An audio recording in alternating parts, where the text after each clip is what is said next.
Hai teman-teman, saya Cindy Purnama Asri Nasution. Di sini saya sendiri adalah moderator dari kelompok 6. Di sini saya akan membawakan materi tentang konsep modal kerja. Yang materi pertamanya akan dibawakan oleh teman saya Wasiratur Rahmi. Kepada Wasiratur Rahmi, saya persilakan. Assalamualaikum warahmatullahi wabarakatuh. Saya Wasilatur Rahmi sebagai penyaji pertama yang akan menjelaskan pengertian modal kerja sampai komponen modal kerja. Pengertian modal kerja, seperti Bambang Rianto yang menyatakan bahwa pengertian modal kerja dimaksudkan sebagai jumlah keseluruhan aktiva lancar. Pengertian tersebut sama dengan modal kerja yang dinyatakan oleh Susan Irawati, bahwa modal kerja merupakan investasi perusahaan dalam bentuk aktiva lancar atau current assets. Sementara itu, menurut Jeffrey Copeland, modal kerja adalah selisih antara aktiva lancar dengan hutang lancar. Nah, dengan demikian, modal kerja merupakan investasi dalam kas, surat-surat berharga, dan persediaan dikurangi hutang lancar yang digunakan untuk melindungi aktiva lancar. B. Konsep modal kerja. Seperti Rianto mengemukakan konsep modal kerja yang biasa digunakan untuk menganalisis, yaitu 1. Modal kerja kuantitatif. Konsep ini kan pada segi kuantitas dana yang tertanam dalam aktiva lancar yang masa perputarannya itu kurang 1 tahun. Modal kerja menurut konsep ini adalah keseluruhan elemen aktiva lancar. Oleh karena itu, semua elemen aktiva lancar diperhitungkan sebagai modal kerja tanpa memperhatikan kewajiban-kewajiban jangka pendeknya. Maka, modal kerja ini sering disebut modal kerja bruto atau gross modal. Kedua, modal kerja kualitatif.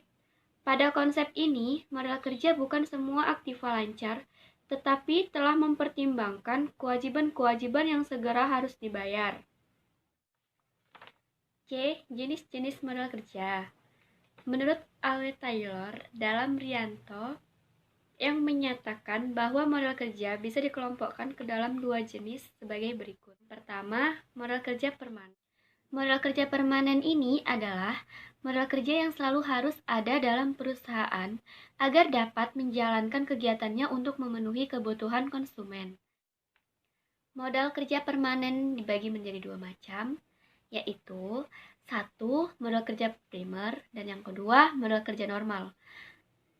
Modal kerja primer itu adalah modal kerja minimal yang perusahaan untuk menjamin agar perusahaannya tetap bisa beroperasi. Nah, yang untuk modal kerja normal merupakan modal kerja yang harus ada agar bisa beroperasi dengan tingkat produksi normal. Modal kerja permanen dibagi menjadi 2 macam, yaitu modal kerja primer dan modal kerja normal. Modal kerja primer itu adalah modal kerja minimal yang harus ada dalam perusahaan, menjamin agar perusahaannya tetap bisa beroperasi. Yang modal kerja normal itu merupakan modal kerja yang harus ada agar perusahaannya bisa beroperasi dengan tingkat produksi normal. Yang kedua, modal kerja variabel. Modal kerja variabel ini adalah modal kerja yang jumlahnya berubah-ubah sesuai dengan perubahan kegiatan ataupun keadaan lain yang mempengaruhi atau berfluktuasi berdasarkan volume produksi atau penjualan. Modal kerja variabel terdiri dari modal kerja musiman, modal kerja siklus, modal kerja darurat. Kebutuhan ke waktu dalam suatu periode belum tentu sama. Hal ini disebabkan oleh berubah-ubahnya proyeksi volume produksi yang akan dihasilkan oleh perusahaan. Perubahan itu sendiri menyebabkan adanya permintaan yang tidak sama dari waktu ke waktu. Nah, oleh karena itu, kebutuhan modal kerja ini juga mengalami perubahan. Yang terakhir, ada bagian D, komponen modal kerja.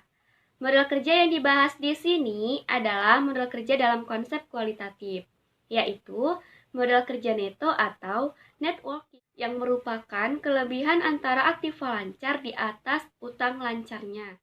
Komponen modal kerja mencakup aktiva lancar dan utang lancar, yang dijelaskan sebagai berikut.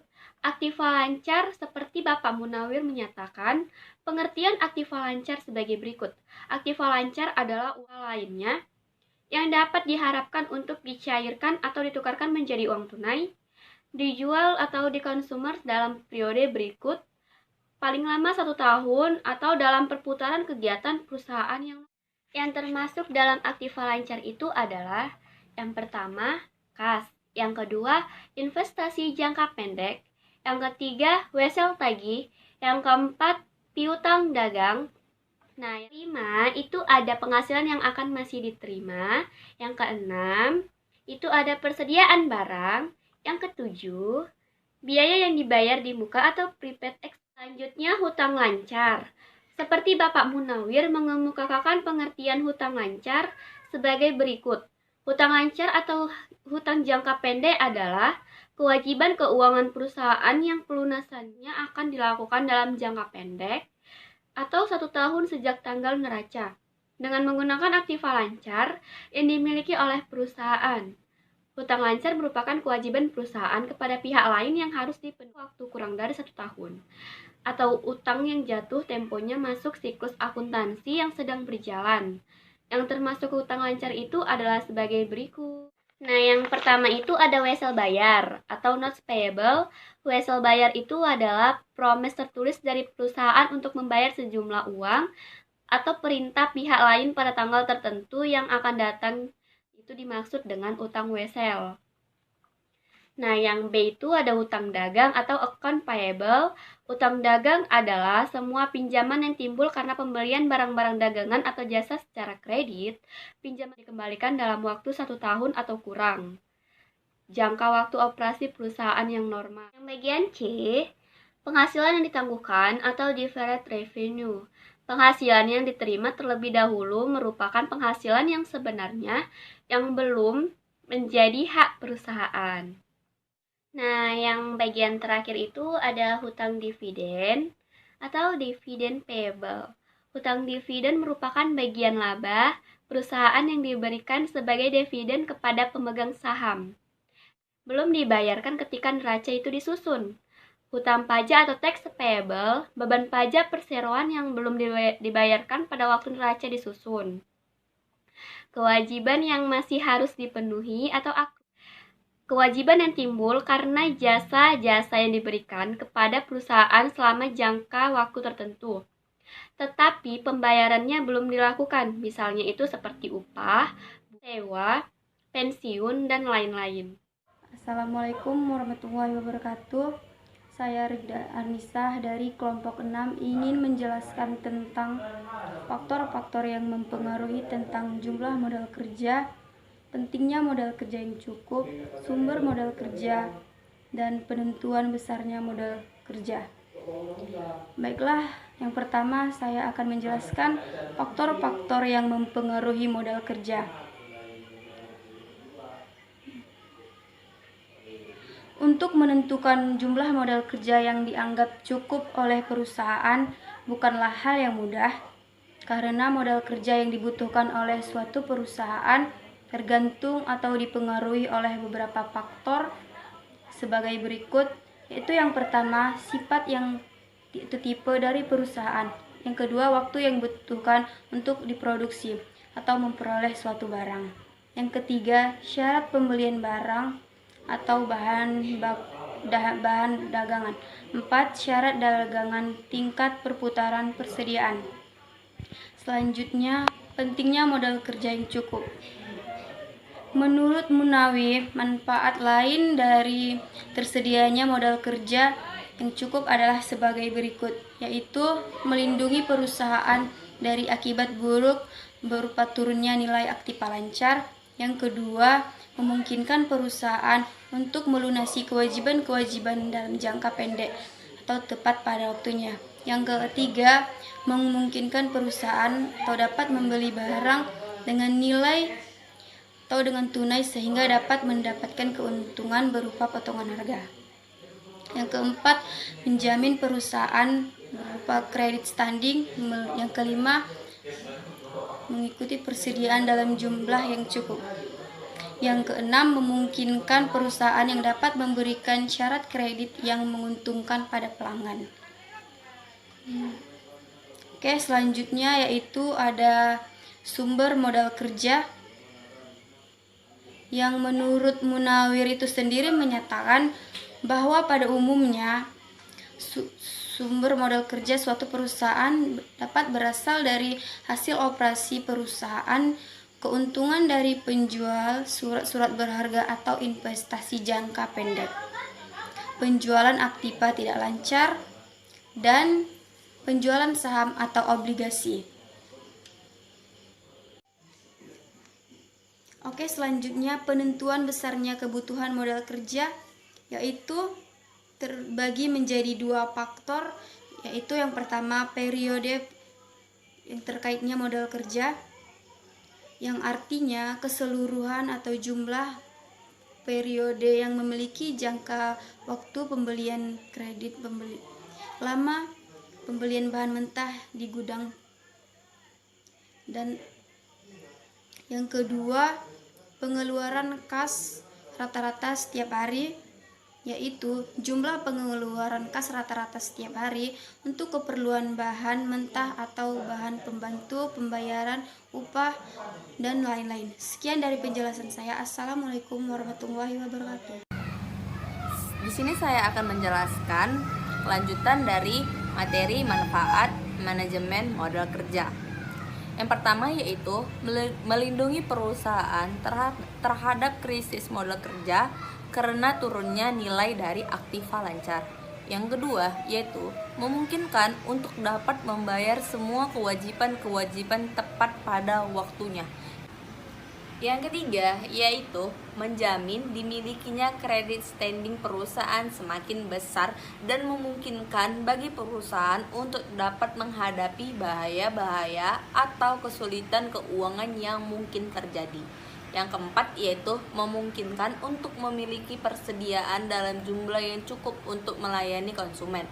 Yang kelima, memungkinkan bagi perusahaan untuk memberikan syarat-syarat yang lebih menghubungkan kepada para langganannya. Yang keenam yaitu memungkinkan bagi perusahaan untuk dapat beroperasi dengan lebih efisien karena tidak ada kesulitan untuk memperoleh barang ataupun jasa yang dibutuhkan. Yang ketujuh yaitu laporan modal kerja akan sangat berguna bagi manajemen untuk mengadakan pengawasan terhadap modal kerja. Laporan modal kerja. Laporan perusahaan modal kerja merupakan ringkasan tentang hasil-hasil aktivitas keuangan suatu perusahaan dalam satu periode tertentu dan menyajikan sebab-sebab perusahaan, posisi keuangan perusahaan tersebut. Faktor-faktor yang mempengaruhi jumlah modal kerja adalah sebagai berikut. Yang pertama yaitu sifat umum atau tipe perusahaan modal kerja yang dibutuhkan perusahaan jasa. Yang kedua yaitu waktu yang diperlukan untuk memproduksi atau mendapatkan barang dan ongkos produksi per unit atau barang beli per unit barang.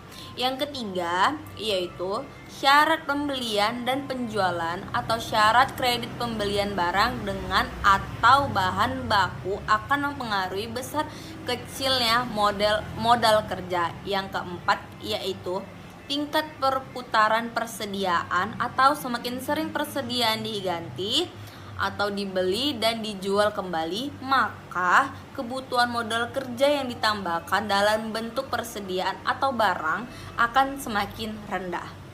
Yang kelima yaitu tingkat perputaran piutang atau kebutuhan modal kerja juga tergantung pada periode waktu yang diperlukan untuk mengubah piutang menjadi uang kas. Pengelolaan modal kerja.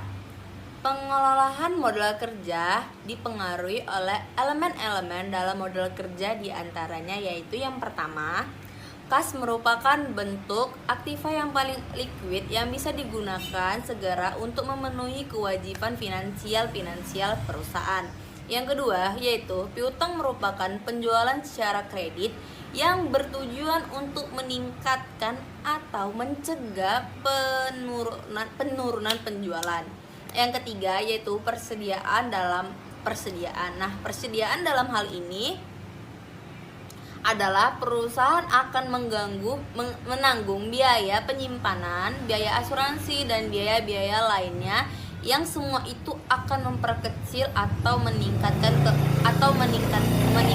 keuntungan. Yang keempat yaitu hutang lancar.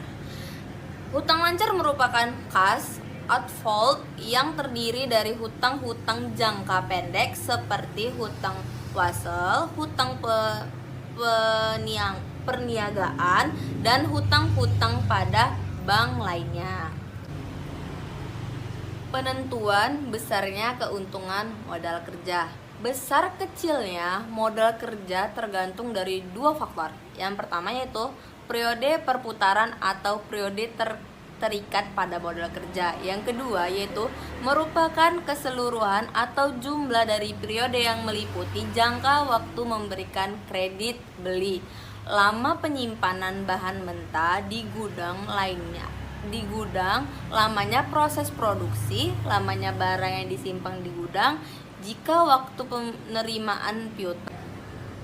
Yang ketiga yaitu pengeluaran kas rata-rata setiap harinya, merupakan jumlah pengeluaran kas rata-rata setiap harinya untuk keperluan bahan mentah atau bahan pembantu dan pembayaran upah buruh atau dan lain-lain. Nah, teman-teman, modal kerja itu dapat semakin besar. Ada dua faktor yang mempengaruhi modal kerja semakin besar. Yang pertama yaitu jumlah pengeluaran kas setiap harinya tetap atau periode perputarannya lama. Yang kedua yaitu periode perputaran tetap tapi jumlah pengeluaran kas besar.